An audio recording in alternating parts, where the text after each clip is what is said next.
Hello friends, welcome to my YouTube channel. दोस्तों, आज के सेशन में हम लोग करेंगे जो पिछले सेशन में किए थे 15 क्वेश्चन, उससे आगे हम लोग 15 क्वेश्चन करेंगे ईवीएस के। तो चलिए आज का वीडियो शुरू करते हैं दोस्तों। तो जो लोग भी अभी चैनल पे नए हैं दोस्तों, चैनल को सब्सक्राइब करना नहीं भूलेंगे और वीडियो पसंद आए तो लाइक शेयर और कमेंट जरूर करके बताएंगे कि वीडियो कैसी है। नेक्स्ट क्वेश्चन चलिए दोस्तों करते हैं आज का अगला क्वेश्चन, यानी कि आज का पहला क्वेश्चन। तो आज का पहला क्वेश्चन रहा दोस्तों, यानी कि 75 नंबर तक हमने पिछले सेशन में कर लिया था, तो आज 76 से करेंगे, यानी कि आज का पहला क्वेश्चन। और उस दिन से रिलेट करें तो दोस्तों 16वां क्वेश्चन चलिए करते हैं। तो क्वेश्चन क्या है कि स्मिता अपने शिक्षार्थियों को कार्य से संबंधित लैंगिक विषमता और रूढ़िवादी छवियों के प्रति संवेदनशील करना चाहती है। स्मिता को निम्नलिखित में से अपनी कक्षा में क्या करना चाहिए? तो बताइए दोस्तों इस क्वेश्चन का राइट आंसर। ऑप्शन आपके सामने। फर्स्ट ऑप्शन है कि रूढ़िवादी मॉडलों को छात्रों को प्रस्तुत करें, विभिन्न प्रकार के कार्यों के फ्लैश कार्ड दिखाएं, केवल लड़कों से प्रतिदिन कक्षा को साफ करने को कहें, या एक छात्र की मां को कक्षा में आमंत्रित करें जो ऑटो चालक है। तो यहाँ पर बात की गई है लैंगिक विषमता और रूढ़िवादी छवियों के प्रति संवेदनशील करने की। तो इसके लिए सबसे अच्छा जो ऑप्शन होगा दोस्तों, तो ये होगा कि एक छात्र की मां को जो कक्षा में आमंत्रित करे जो ऑटो चालक है। इससे देखकर बच्चे जो है ज़्यादातर क्या होंगे, संवेदनशील होंगे। किसके प्रति? तो लैंगिक विषमता और रूढ़िवादी छवियों के प्रति। तो इस क्वेश्चन का जो राइट आंसर बन जाएगा दोस्तों ऑप्शन नंबर 4 बिल्कुल सही हो जाएगा।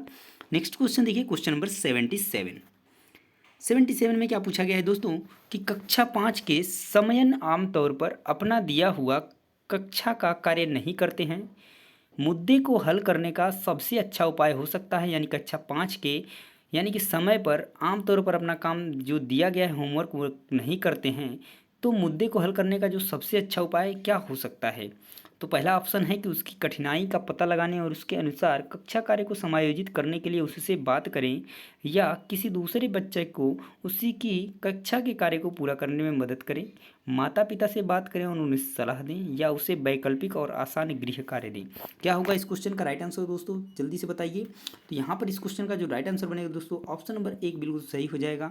यानी कि अगर नहीं हो रहा है तो इस मुद्दे का जो हल करने का सबसे आसान उपाय हो सकता है, तो सबसे पहले उसकी कठिनाई का पता लगाने और उसके अनुसार कक्षा कार्य को समायोजित करने के लिए उससे बात करना सही होगा। अगला क्वेश्चन देखिए, क्वेश्चन नंबर 78 में पूछा गया है दोस्तों कि मुस्कान ने परिवहन में डीजल वाहनों का उपयोग निषिद्ध होना चाहिए विषय पर एक वाद विवाद का आयोजन किया। मुस्कान ने द्वारा इस विषय पर कक्षा में वाद विवाद के आयोजन का क्या उद्देश्य है? तो पहला ऑप्शन रहा आपका, वह पूरी तरह से परिवहन में डीजल वाहनों पर प्रतिबंध लगाने की आवश्यकता पर छात्रों को संवेदनशील बनाना चाहती है, या सेकंड, यह छात्रों के विचारों को जानने और उन्हें सही करने में मदद करेगा, या वह आधुनिक वाहनों के उपयोग के लाभों पर छात्रों को संवेदनशील बनाना चाहती है, या इस मुद्दे पर छात्रों को कई दृष्टिकोणों की सराहना करने में मदद करता है। तो देखिए यहाँ पे जो राइट आंसर बनेगा दोस्तों ऑप्शन नंबर 4 बिल्कुल सही हो जाएगा। यानी कि इस मुद्दे पर छात्रों को कई दृष्टिकोणों की सराहना करने में मदद करता है, ये बात बिल्कुल सही है। चलिए देखते हैं अगला क्वेश्चन, क्वेश्चन नंबर 79 में क्या पूछा गया है दोस्तों, इस क्वेश्चन का आंसर दीजिए।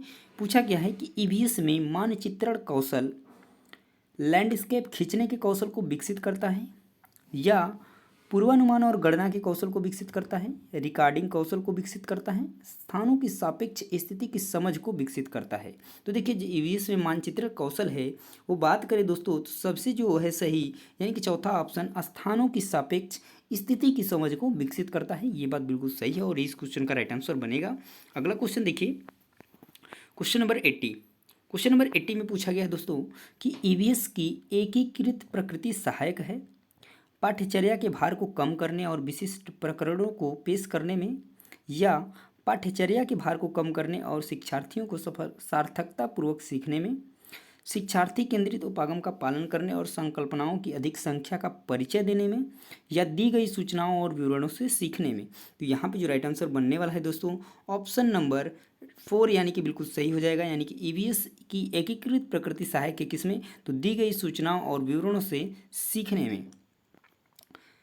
नेक्स्ट क्वेश्चन देखिए, एक मिनट देखिए दोस्तों, यहाँ पर क्या दिया है, शिक्षार्थी केंद्रित उपागम का पालन करने और संकल्पनाओं की अधिक संख्या का परिचय देने में। तो देखिए यहाँ पे सही है, यहाँ पे कौन सा होगा, तो यहाँ पे सॉरी दोस्तों, यहाँ पे ऑप्शन नंबर आपका जो थर्ड है बिल्कुल सही हो जाएगा। ठीक है, सॉरी इसके लिए। ठीक है, यहाँ पर देखिए ऑप्शन अगर ध्यान से पढ़ेंगे तो आपको समझ में आएगा। तो यहाँ पे जो सही होगा, शिक्षार्थी केंद्रित उपागम का पालन करने और संकल्पनाओं की अधिक संख्या का परिचय देने में, ये क्वेश्चन इस क्वेश्चन का राइट आंसर बन जाएगा ऑप्शन का। ठीक है, अगला क्वेश्चन देखिए, क्वेश्चन नंबर 81। तो 81 में क्या पूछा है दोस्तों कि निम्नलिखित में से क्या ईवीएस में आकलन का एक व्यापक संकेतक नहीं है। ध्यान से समझिएगा, नेगेटिव क्वेश्चन है। तो पहला है सहयोग, न्याय के प्रति सरोकार, समानता के प्रति सरोकार या अवधारणा मानचित्रण। तो देखिए व्यापक संकेतक की बात करें तो सहयोग भी क्या है। ठीक है, समानता है, अवधारणा मानचित्रण है। तो जो यहाँ पे नहीं है दोस्तों वो है ऑप्शन नंबर सेकंड, और यही इस क्वेश्चन का राइट आंसर बन जाएगा, क्योंकि पूछा है कि एक व्यापक संकेतक नहीं है। ठीक है, अगला क्वेश्चन देखिए, क्वेश्चन नंबर 82। क्वेश्चन नंबर 82 में पूछा गया दोस्तों कि कुछ हजार साल पहले भारत में तालाबों के निर्माण के अल बिरूनी के अवलोकन के आधार पर कक्षा 5 के ईवीएस के पाठ्यपुस्तक में एक अनुच्छेद है। इस अनुच्छेद को शामिल करने का क्या उद्देश्य होगा। तो देखिए क्या होगा। तो पहला है ए, यह इतिहास के स्रोतों की पहचान करने में शिक्षार्थियों की मदद करेगा। यह शिक्षार्थियों को उनके अवलोकनों की रिकॉर्डिंग में सुधार करने में मदद करता है।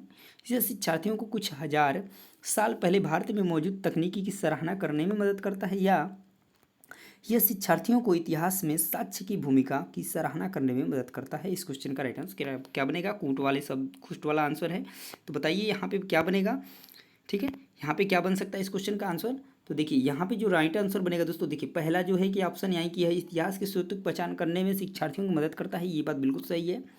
सेकेंड जो है दिया है कि रिकॉर्डिंगों में सुधार, अवलोकनों की रिकॉर्डिंगों में सुधार करने में मदद करेगी। तो ये बात गलत है वहाँ से। सी जो ऑप्शन है ये सही है और डी सही है। तो यहाँ पे जो राइट आंसर बनेगा तो देखिए तो किसमें है, ऑप्शन नंबर सेकंड में आपको दिख रहा है ACD, जो कि इस क्वेश्चन का राइट आंसर हो जाएगा। अगला क्वेश्चन देखिए, क्वेश्चन नंबर 83 में क्या पूछा गया दोस्तों कि अपनी कक्षा में 50 से अधिक छात्रों के साथ वाणी उन्हें एक ऐसी गतिविधि में जोड़ना चाहती है जिसमें सीखने को बढ़ाने के लिए अधिकतम संख्या में इंद्रियां शामिल हों।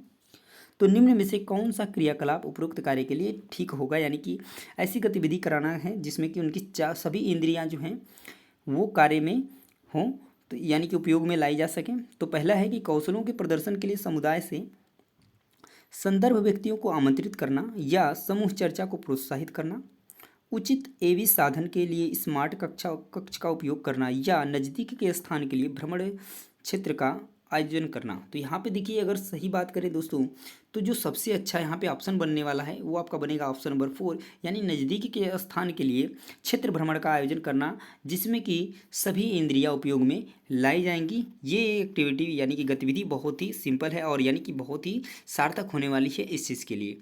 अगला क्वेश्चन देखिए दोस्तों, क्वेश्चन नंबर 84। क्वेश्चन नंबर 84 में पूछा गया है कि इकरा अपने शिक्षार्थियों को ईवीएस में समाचार पत्रों और पत्रिकाओं को पढ़ने के लिए क्यों प्रोत्साहित करती है। क्या ये मनोरंजक साधन उपलब्ध हैं, या ये शिक्षार्थियों को उनको अपने संसार से जुड़ने में सहायता करते हैं, ये शिक्षार्थियों को स्वतंत्र बनाने में सहायता करते हैं, या शिक्षार्थियों को प्रतिस्पर्धी बनाते हैं। तो देखिए सिंपल सी बात है कि ईवीएस को हम क्या कहते हैं, तो इसमें जो समाचार पत्रों की बात की गई है और पत्रिकाओं की बात की है तो पढ़ने के लिए इसलिए प्रोत्साहित करते हैं क्योंकि क्या करते हैं ये जो शिक्षार्थी हैं ये अपने संसार यानी उनके अपने संसार से जुड़ने में क्या करते हैं, सहायता करते हैं। तो इस क्वेश्चन का right answer option number second. अगला क्वेश्चन देखिए, क्वेश्चन नंबर 85 में पूछा गया है क्या, तो पर्यावरण अध्ययन में प्रश्न करने को एक युक्ति के रूप में उपयोग किया जाता है। तो किसके लिए, अनुशासन को बनाए रखने के लिए, ध्यान खींचने के लिए, नियमों के पालन को बढ़ावा देने के लिए, या कक्ष में जिज्ञासा को बढ़ाने के लिए। तो यहाँ पे जो राइट आंसर बनेगा दोस्तों, यानी कि पर्यावरण अध्ययन में प्रश्न करने की जो एक युक्ति है के रूप में उपयोग किया जाता है, ये कक्ष में जिज्ञासा को बढ़ाने के लिए उपयोग में किया जाता है। अगला क्वेश्चन देखिए, क्वेश्चन नंबर 86। क्वेश्चन नंबर 86 में पूछा गया है दोस्तों कि नीचे दिए गए कौन से एक राज्य में तोरांग का अर्थ है जंगल। क्या असम, उड़ीसा, मिजोरम, झारखंड। तो बता दें दोस्तों जिस राज्य में तोरांग का अर्थ जंगल होता है वह राज्य है झारखंड। तो इसको आप लोग याद रखेंगे, ये बहुत ही इंपॉर्टेंट क्वेश्चन है और बार बार एग्जाम में पूछा भी जाता है। अगला क्वेश्चन देखिए, क्वेश्चन नंबर 87। देखिए ये क्वेश्चन कैसा है, तो दिया है कि आपका घर यक्स पर स्थित है। ध्यान से समझिएगा, इस क्वेश्चन को हमको करना पड़ेगा। तो देखिए कैसे है दिया है इस क्वेश्चन को। तो दिया है कि आपका घर यक्स पर स्थित है। मान लीजिए कि यक्स यहाँ पर है, ठीक है, यक्स यहाँ पर है, तो आपका घर यक्स पर स्थित है तथा आपका विद्यालय वाई पर स्थित है, ठीक है। यदि आपका विद्यालय ठीक सामने है, मान लीजिए कि ठीक सामने का मतलब यही हो गया, ये वाई है, ठीक सामने हो गया, ठीक है, परंतु बीच में व्यस्त राजमार्ग होने के कारण आप सीधे नहीं जा सकते हैं, ठीक है। अतः पहले आप ठीक दक्षिण में 125 मीटर, तो दक्षिण किधर होगा, नीचे की तरफ होगा, तो 125 मीटर मान लीजिए कि आप यहाँ पे चलते हैं, कितना 125, ठीक। फिर बोल रहा है फिर ठीक पूर्व में 100 मीटर, तो पूर्व किधर जाएंगे, इधर जाएंगे, तो 100 मीटर ये आप जा रहे हैं, ठीक है, 100 मीटर लंबा सुरंग पात करते हैं और अंत में ठीक आप उत्तर में 125, यानी कि फिर वापस आप 125 चले जाते हैं, ठीक है, क्योंकि बिल्कुल सामने भी है तो फिर आगे, और अंत में आप ठीक उत्तर में 125 मीटर की दूरी पर वाई पर अपने विद्यालय पहुंच गए, ठीक है, अच्छी बात है। अब पूछा है कि वाई पर विद्यालय के सापेक्ष पर आपका घर कहाँ स्थित है। तो कहाँ स्थित है बताइए, ये इसके सापेक्ष पूछा है आपका घर कहाँ स्थित है, तो इससे पूछा है कि कहाँ स्थित है, ठीक है। तो ये अगर बात करें, देखिए, तो ये अगर हम लोग आए यहाँ से बात करें, तो इस पॉइंट से अगर इस तरीके से दिशा देखें, इसको अगर ओरिजिन मानते हैं, तो ये अगर पूरब में है तो ये किधर होगा, पश्चिम में होगा, और दूरी कितनी होगी, तो 100 मीटर होगी, ठीक है। अब चलिए ऑप्शन में देख लेते हैं। तो ऑप्शन आपके रहे 125 मीटर ठीक दक्षिण, 100 मीटर ठीक पूर्व, 100 मीटर ठीक पश्चिम और 125 मीटर ठीक उत्तर। तो को बता दें दोस्तों, तो यहाँ पे जो राइट आंसर बन जाएगा आपका ऑप्शन नंबर 3, जो कि हमने देखा है कि 100 मीटर ठीक पश्चिम जो है उसका घर है किससे, यानी कि वाई पर विद्यालय के सापेक्ष, यानी विद्यालय के सापेक्ष यक्स पर आपका घर है, तो कहाँ है, 100 मीटर ठीक पश्चिम में है। अगला क्वेश्चन देखिए, क्वेश्चन नंबर 88 में पूछा गया है दोस्तों कि कोई लड़का नागरकोइल से मड़गांव जाने के लिए 4 जून 2020 को किसी रेलगाड़ी में सवार हुआ। ध्यान से समझिएगा, यह रेलगाड़ी 22:30 बजे नागरकोइल से चली और 6 जून 2020 को 4:30 बजे मड़गांव पहुंची। यदि समय अंतराल में रेलगाड़ी ने 1145 किलोमीटर की दूरी तय की, तो रेलगाड़ी की औसत चाल लगभग क्या थी। तो देखिए, लगभग में पूछा है और ध्यान से समझिएगा। 4 जून को चली है कितने बजे, 22:30, यानी कि क्या हुआ टाइम, तो रात को 10:30 ये टाइम हो गया 4 जून को, ठीक है। पहुंची कितने हैं, 6:06, यानी कि 6 जून को 4:30 पर, यानी कि सुबह में पहुंची है। ध्यान से समझिएगा। अब देखिए, 4 से जब चलेगी 5 तक, यानी कि 5 जून को, तो 22:30 पर फिर पहुंचेगी, तो यहाँ तक का टाइम तो कितना हो जाएगा, 24 घंटे। इसके बीच में कितना हो गया, 24 घंटे। अब वो 5 बजे रात को 10 बजे से, और सुबह के अब रात को 12 बजे, जैसे ही 12 बजेगा तो 6 बजेगा, और वहाँ से लेकर यहाँ 4:30 बजे के बीच की दूरी। तो अगर 10:30 से अगर आप 4:30 बजे की दूरी निकालते हैं, यानी कि टाइम निकालते हैं दोस्तों, तो इसके बीच में आ जाएगा 6 आवर, ठीक है। अब देखिए, 24 में जब 6 जोड़ेंगे तो ये होगा 30, कितना हो जाएगा 30, और 30 हो गया। अब 30 है तो 11:45 से 11:45, यानी कि अगर चाल निकालेंगे तो क्या होगा, दूरी बटे समय, तो दूरी है 145, 1145, और समय है आपका 30, 30 से भाग देंगे तो आपका आ जाएगा 38.1 ठीक है, 38.166 इस तरीके से। और तो यानी किसके जस्ट अबाउट इसके आ जाएगा, यानी किसके पास आ सकता है ये। तो देखिए, यहाँ पे जो आने वाला है वो क्या हो जाएगा, तो यहाँ पे बन जाएगा आपका जो आंसर बनेगा दोस्तों, वो बन जाएगा आपका क्या, 38.5 किलोमीटर, यानी कि ऑप्शन नंबर 2 इस क्वेश्चन के दोस्तों राइट हो जाएगा। नेक्स्ट क्वेश्चन देखिए, क्वेश्चन नंबर 89 में क्या पूछा गया है कि नीचे दिया गया कौन सा कथन मधुमक्खियों और छत्तों के विषय में सही नहीं है। नेगेटिव क्वेश्चन है, ध्यान दीजिएगा। पहला क्वेश्चन है कि पहला ऑप्शन है, प्रत्येक छत्ते में एक रानी मक्खी होती है जो अंडे देती है, जो बात बिल्कुल सही है, ठीक है, क्या है, बिल्कुल बात सही है। दूसरा है, नर मक्खियाँ छत्तों के लिए अत्यंत महत्वपूर्ण होती हैं। तीसरा है, छत्ते में बहुत सारी काम करने वाली मक्खियाँ होती हैं, ये बात भी बिल्कुल सही है।